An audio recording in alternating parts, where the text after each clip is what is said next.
Salve nação perdida! Aqui quem fala é uma aranha perdida, falando diretamente de Mandacaru. E hoje vamos nos perder no mais novo capítulo de One Piece, o capítulo 1169. Esse capítulo poderia ter, tranquilamente, o título, Lá vem bomba. Com certeza vai ter alguém pra dizer, tá vendo, os Tenryubitos são bons mesmo. Vou ser esperançoso e acreditar que não acontecerá. Dito isso, vamos começar puxando a capa. Uma capa muito bonita, mas não esperava que fosse diferente. Assim sendo, a única coisa que vi sobre essa capa foi alguns comentários sobre como Dave Jones vai ser alguém com barba azul. Até pensei que poderia existir alguma referência histórica sobre, mas não achei nada relevante. Fora isso, as pessoas já não querem mais saber por que o cabelo do maluco parece fogo, ou porque a arma do machado de prata muda de tamanho com frequência, ou porque ele mudou de forma tão drasticamente na sua primeira aparição. E é isso, né?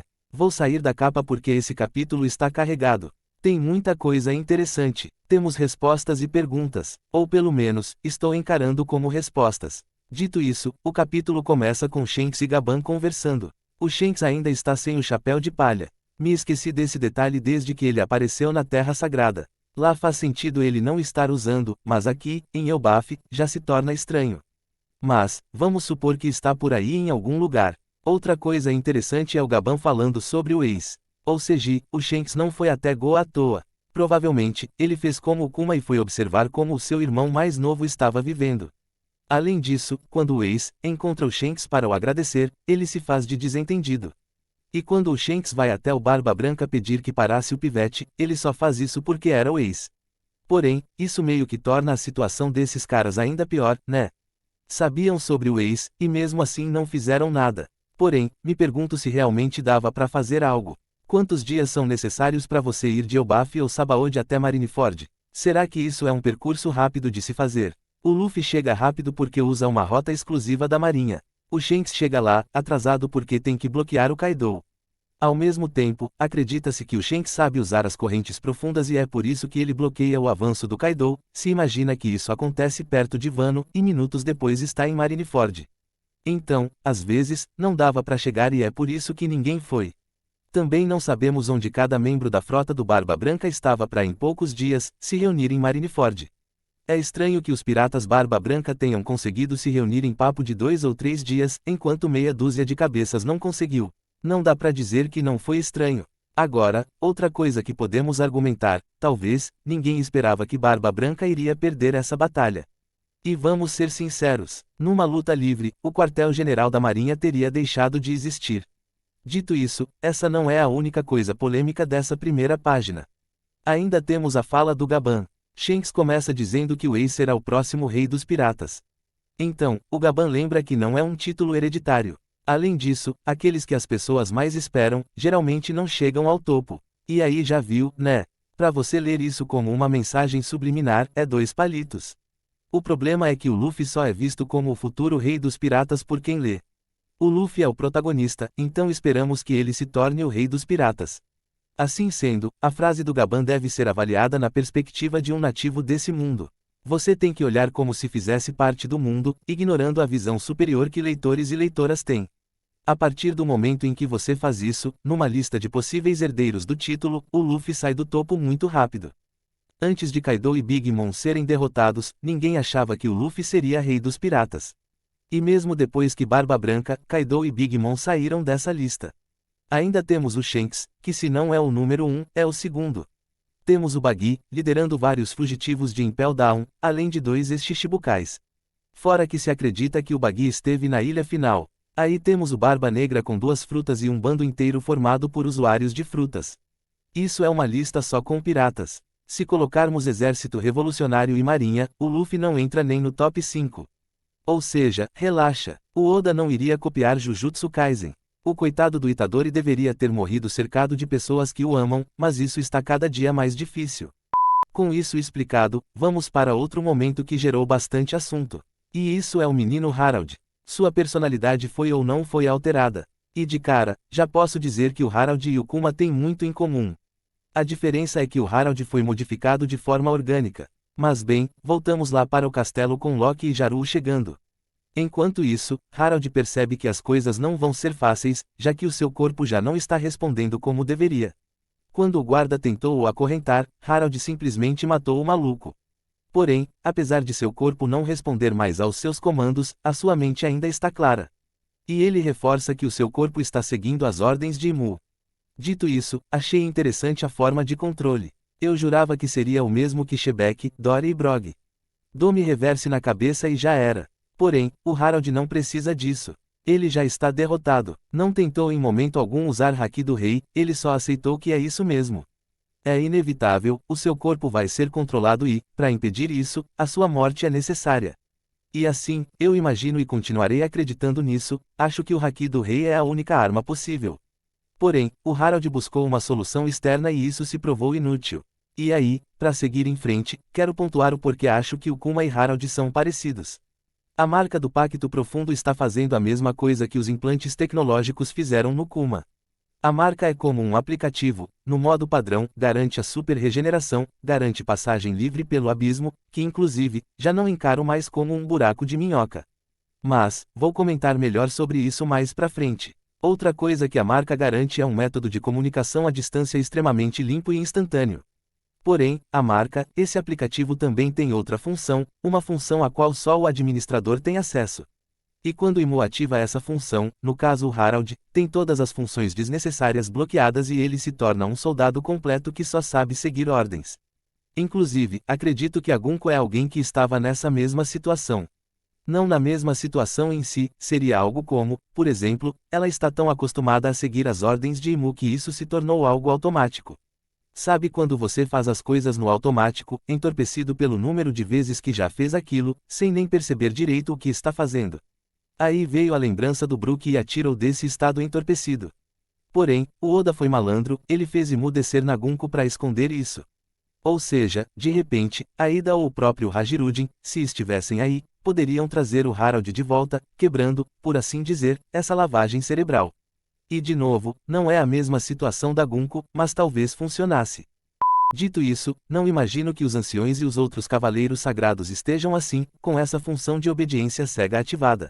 Até porque, Imu só ativa isso porque ele se recusou a seguir as suas ordens. Se o Harald diz, deixa comigo, em meia hora tá feito. Imu não precisaria forçá-lo. E outro ponto importante, Harald não está sendo controlado, ele está sendo forçado a cumprir as ordens como uma máquina. Mas enfim, seguimos em frente. Finalmente chegamos à cena do rei empalado. Adivinhei corretamente, o Harald realmente pediu que o matassem. Ou seja, ele não testou em nenhum momento, se é que teve tempo, para ver se a imortalidade realmente era verdade. E outra coisa interessante, os guardas só aceitaram as ordens. Não teve um segundo de hesitação. O pessoal estava guardando muita mágoa. Era tanta mágoa que não perderam a oportunidade de empalar o rei. Outra coisa interessante é a espada sofrendo os efeitos da distorção da proporção. O último detalhe é que o Harald foi empalado, mas a regeneração afetou até as roupas dele. Deve ser um efeito exclusivo dele. Claramente, o Harald tem um lugar especial no coração de Imu. E bem, Loki chega junto do Jaru na sala e ficam em choque com Harald massacrando a rapaziada. Então a cena corta e vamos para a casa da Ripley. Shanks está explicando o porquê quer falar com Harald. Ele explica que o Pacto do Mar Raso, mesmo sendo o mais fraco, quando se está no alcance de Imu, já é mais que o suficiente. Você se torna incapaz de recusar as ordens de Imu. O que é interessante, mas acho que só foi criado para justificar o Harald ter aceitado o Pacto Profundo sem hesitar. Se pensar bem, é meio esquisito o Harald chegar no Salão do Trono vazio, descobrir que o governo mundial vem enganando o mundo todo e simplesmente acreditar que o pessoal vai honrar o acordo com ele, só porque ele arrancou um par de chifres, saca? Os caras estão enganando o mundo há sabe-se lá quantos anos e eu que tenho que provar ser de confiança. Qual a garantia de que não estariam mentindo pra ele também? No final, o Harald só aceitar, é esquisito. Agora não, com essa nova informação, fica claro que o Harald nunca teve a opção de recusar. Assim que pisou no Salão do Trono, o checkmate estava na mesa. Outra pergunta que foi respondida é a misteriosa sensação que cercava o Harald em relação ao Shanks. Essa rendeu em: vi alguém dizendo que o Harald sabia da aparência do Joy Boy e o Shanks se pareceria com Joy Boy e é por isso que o Harald acha que o conhece. Caralho! Achei essa teoria boa, não por acreditar nela, na verdade, é só mais um absurdo padrão. Dito isso, ainda acredito que existe um motivo para o Garlin simplesmente engravidar a princesa de God Valley. O cara que vê seres de fora da terra sagrada como lixo, do nada, decidiu ter filhos. Então assim, ainda mantenho minha aposta, o Shanks herdou a linhagem da mãe, e de repente, não é um descendente de Joy Boy, mas é descendente do mesmo clã ou família. A ideia de Joy Boy ser ruivo me agrada.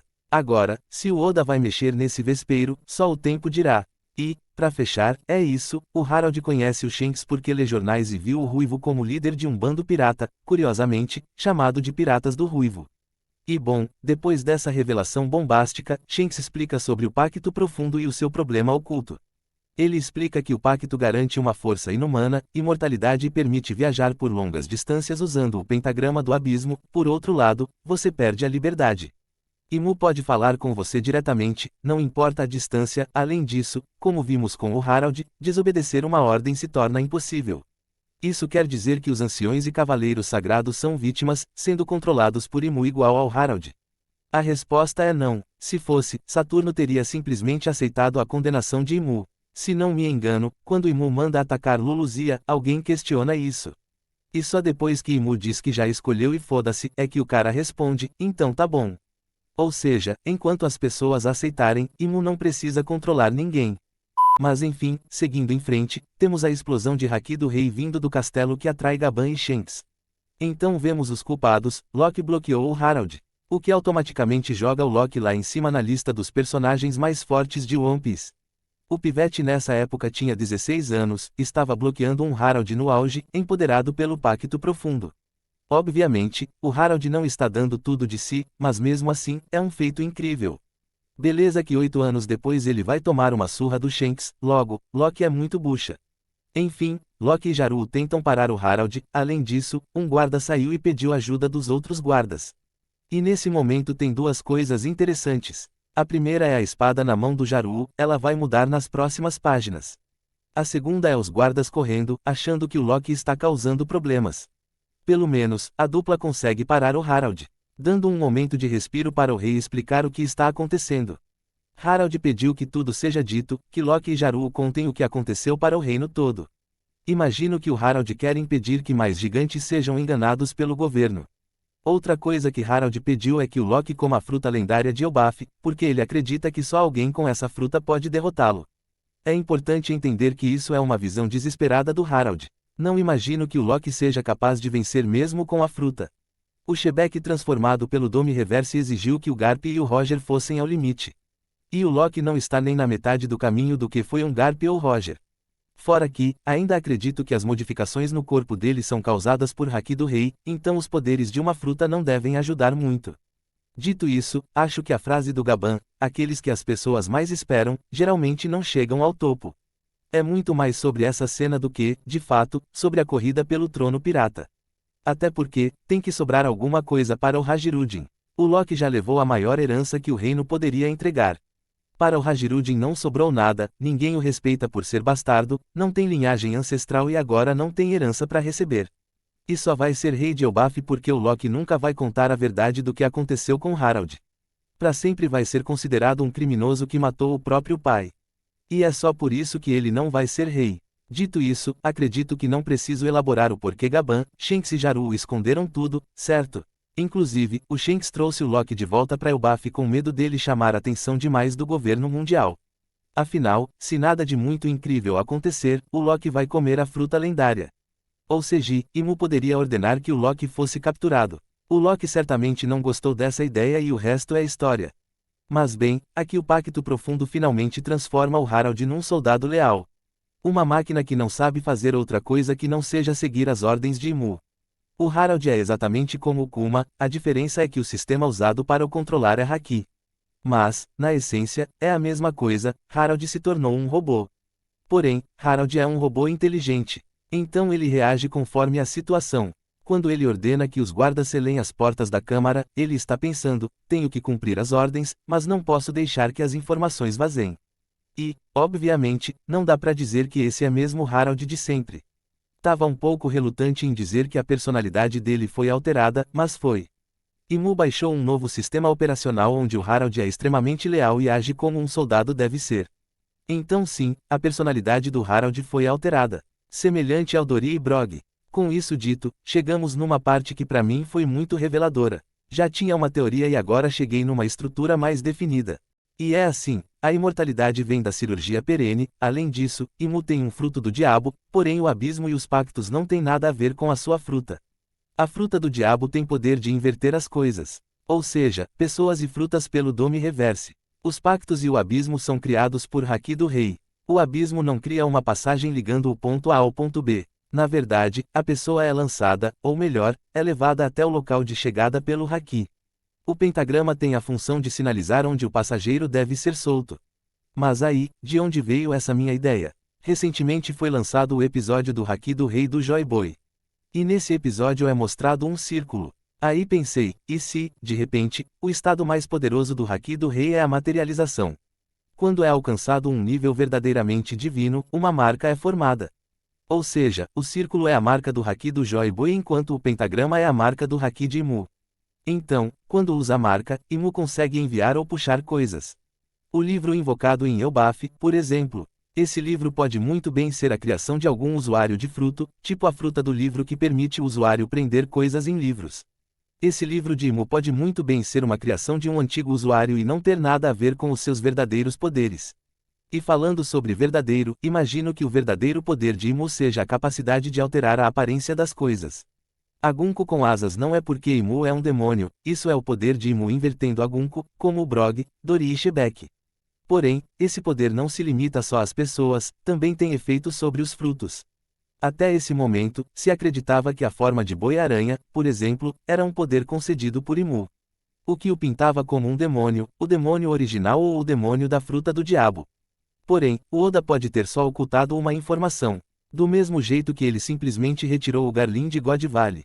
Ou seja, ele ocultou intencionalmente a verdade para criar um mistério, fazendo as pessoas acreditarem que os anciões seriam demônios, ou então, que Imu deu poderes de demônio para o grupo. Porém, eu tenho uma teoria antiga, e hoje ela foi confirmada em uns 80%. E essa minha teoria é que o poder, por exemplo, o cavalo esquelético do velho careca, na verdade, é uma fruta do cavalo normal que foi invertida pelo Dome Reverse. Ou seja, a fruta de Imu provavelmente é uma zoando demônio mística capaz de transformar as coisas numa versão demoníaca. Então, Imu é um ser humano como qualquer outro, imortal por causa da cirurgia perene e não por ser o demônio original. Também alcançou o ápice do Haki do Rei, despertando uma marca divina e usa esse poderoso Haki para transformar as pessoas em robôs orgânicos. E tudo isso veio à minha mente porque Imu quer que Harald coma a fruta lendária. Tipo assim, se Imu pode dar poderes demoníacos, por que precisaria comer a fruta lendária? Ele poderia ter dado um poder demoníaco diretamente. Assim sendo, alguns pontos que vão contra a minha ideia.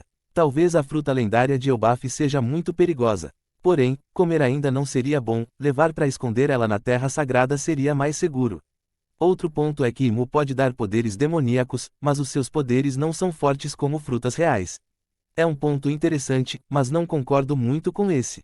A questão de poder depende de quem usa. A fruta da vela na mão de alguém inteligente seria tão roubada quanto a fruta do biscoito e mochi juntas. Mas bem, você pode pensar, mas a marca está sendo usada para transformar as pessoas.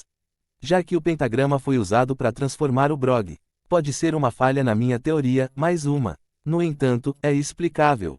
Se o pentagrama é a marca do Haki, Imu poderia estar usando ela para paralisar o seu alvo, o tornando mais frágil a sua técnica de inversão. Perceba que, ao transformar o Shebek, Imu não usa nenhum pentagrama. E se estiver correto, ao inverter a Gunko também não teve. Então, a marca seria isso, uma forma de impedir que o alvo resista e não um efeito visual do poder de inversão. E sobre o Brog entrar, pelo menos parte do corpo dele parece entrar no pentagrama. Semelhante aos canos de arma que saem ou parecem sair do pentagrama. Isso meio que destrói a minha teoria. Não tenho muito o que dizer, além de apostar numa possível sacanagem do Oda. Já que tô imaginando que a fruta de Imu também conceda uma dimensão a lá o mundo dos espelhos. Nesse caso, Imu estaria usando o pentagrama nas armas para aumentar o poder de fogo. Enquanto que no caso do Brog, estaria usando a princípio para mantê-lo parado, mas numa segunda situação, estaria conectando o Brog à sua dimensão usando o pentagrama. No caso, estaria usando o pentagrama como ponto de referência para abrir a sua dimensão. Enfim, vou apostar que o pentagrama está lá por ser a marca do Haki e também para nos enganar e nos fazer acreditar que tem um rolê mágico e místico nisso tudo. Voltando para o incidente.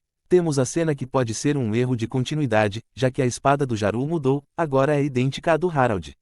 Eu tô balançado a acreditar que o erro está na primeira aparição da espada. Já que o Harald explica que a espada foi um presente do Jarul. Então a espada do Jarul deve ser uma espada gêmea. Dito isso, essa exposição é muito importante, porque ela está expondo que não adianta só ter a fruta. Isso é reforçado com o Harald explicando que precisa pegar a fruta e o martelo Ragnir. Ou seja, a fruta só pode ser usada em seu pleno potencial com o martelo e vice-versa. Num primeiro momento, imaginei que o Shebeck não sabia sobre a existência do Ragnir. Porém, agora entendo o porquê do Shebeck ter certeza de que essa fruta só poderia ser plenamente usada pelo Harald, porque só ele tinha estatura para manusear o martelo. Obviamente, na era atual, Loki se tornou essa pessoa, o único capaz de manusear o martelo Ragnir. Além disso, pensando sobre a minha teoria, é possível que Imu tenha pedido para comer o fruto pela conveniência. A fruta de Nika vivia escapando, então, no lugar de arriscar perder a de Elbaf também, supondo que não seja a fruta do humano modelo Nika, no caminho até a Terra Sagrada ou alguém comer e usar isso contra o Harald e talvez contra o governo, Imu optou pela escolha mais simples. Bem, finalmente Gaban e Shanks chegam. A dupla derruba o Harald e garante que o Loki chegue no cofre para pegar a fruta. Loki chegou lá, porém, algo inesperado acontece. O martelo reage à sua presença e o atacou. Então, para começar a discussão, primeiro, esse cabo deveria ser maior ou tô maluco? E com isso dito, o que fez o martelo se mover? Vamos ignorar a fábula do homem invisível. Mesmo que o haki da observação seja extremamente horroroso e fale mais que a luz de São Paulo, um gigante invisível é um pouco demais. A outra teoria, o martelo é um Homer como os Zeus. Como nunca vimos um Homer em contato direto com Kairosek, talvez o martelo seja um. Porém, não gosto muito dessa teoria. Prefiro outra ideia, e se o martelo é uma arma de grau? Os ferreiros na era moderna, por assim dizer, conseguem transformar aço comum em armas inquebráveis e capazes de atrair o haki dos seus usuários. E, se esse não for o limite da coisa e no século perdido os ferreiros eram capazes de dar o poder de atrair elementos ou adquirir inteligência? Porque assim, temos duas tecnologias que não sabemos muito bem como funcionam. A primeira é a criação de uma arma de grau, não sabemos como o aço absorve a vontade dos ferreiros. E também não sabemos como o Vegapunk consegue fazer uma arma comer uma fruta do diabo. E para mim, essas duas coisas estão ligadas aos pactos de Imu de alguma forma. Assim sendo, focando só no martelo e como puxei o Vegapunk, vale trazer a quarta linha, o martelo comeu um fruto Zoan, talvez uma fruta mística. E aí, temos uma quinta linha possível, o martelo pode ser uma arma de grau supremo que comeu uma fruta. Imagine o potencial. Assim sendo, não acho que vai ser isso. Ou vai ser uma arma de grau supremo ou vai ser uma arma que comeu um fruto. Não acho que seja uma arma tecnológica porque tecnologia não combina muito com marretas e marretadas. Mas enfim, é isso. Essas são as opções. Acho que as duas, arma de grau e arma que comeu uma fruta são as opções que têm a maior chance aqui. Dito isso e para fechar o vídeo, vou trazer um absurdo. E se o martelo é um Homer criado no século perdido, isso quer dizer que o martelo, semelhante ao escudo do Goldberg, o Nash, pode crescer e diminuir. Ou seja, em algum momento esse martelo, se realmente é um Homer, vai cair na mão do Usopp. Então, o Usopp vai empunhar o martelo Ragnir e se tornar um bravo guerreiro. É isso, deixo essa loucura, extremamente possível para quem aguentou chegar até aqui. Obrigado por acompanhar, não se perca no tamanho e até o próximo vídeo.